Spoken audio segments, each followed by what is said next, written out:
Almost every high school athlete dreams of being able to continue playing their sport of choice in college.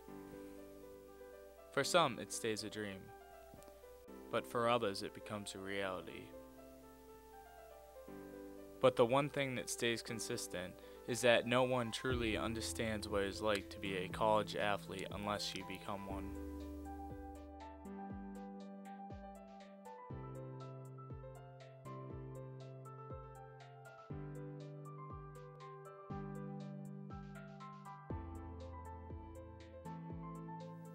I don't play lacrosse for any one reason. It's been a big part of my life since I was young.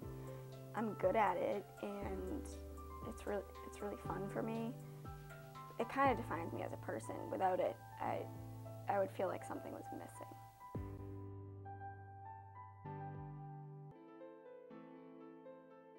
Being a freshman on a college varsity sports team is tough at first because everything's so overwhelming and nerve-wracking, and you have to try out regardless of if you're recruited. The team actually helps with the transition from being away from your house and your family and everything you're used to. You have to do it on your own, but they really, really do help with everything.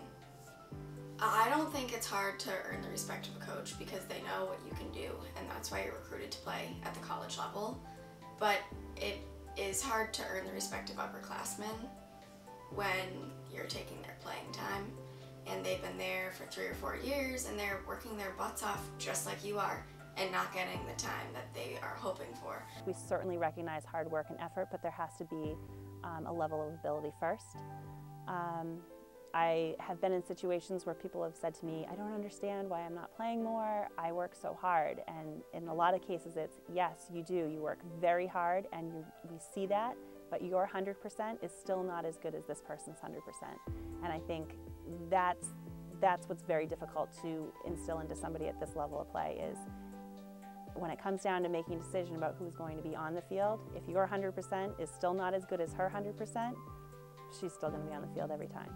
You know, just from a coaching perspective, I think it can be confusing for players why we're making choices we're making in some cases. You know, certainly that question of my 100% is not the same as her 100%, but additionally we may see something on the field that we think is working and clicking and put that combination of players out there, even if it means one person who is certainly capable of playing isn't part of the field components right then and there. So oftentimes we'll, you know, make choices that are something we see as a bigger picture rather than picking playing time for each person.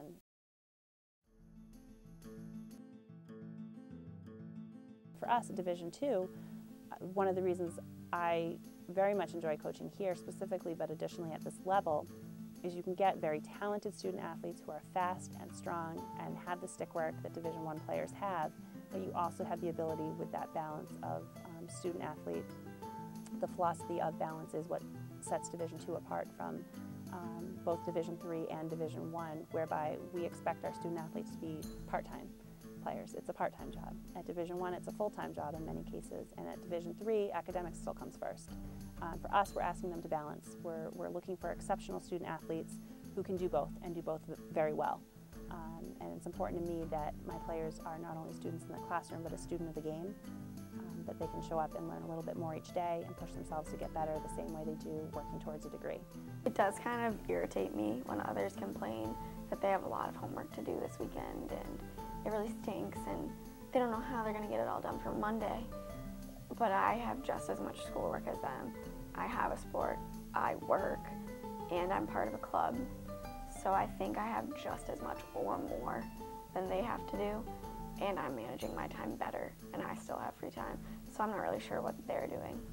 Through the recruiting process, right up until the minute they graduate, our message to them is you are a student athlete. It's part of the philosophy of Division II to be a balanced student athlete, and that while they do have a responsibility to us on the field, their total responsibility is how they are a member of the Southern New Hampshire community.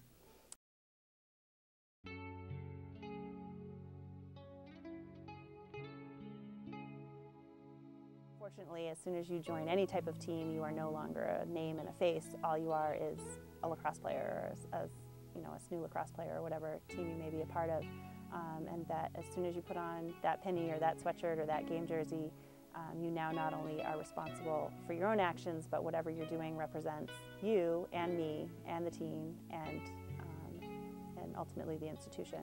I think lacrosse helps me to make better or good decisions just because I have a scholarship to be here and I don't want to mess it up. Generally, I make good decisions anyway, but there's a lot riding on your scholarship. If you do anything and public safety has to get called, you're screwed. And you could lose a scholarship for something so stupid, for being at a party that got busted, and public safety talks to you. You can get in trouble. If one person messes up, it messes up a whole team. We all get in trouble. We're all accountable for each other, and we need to be there to make sure we're all being responsible. If we have one person on the team get in trouble, we all have to do punishment running, or we all have to sit and have a team meeting about how coaches are disappointed at us. A lot of kids who get in trouble, though, say they were at the wrong place at the wrong time, like I wasn't doing anything wrong. But I just think that, first of all, they're making excuses, but they need to be at the right place in the right time.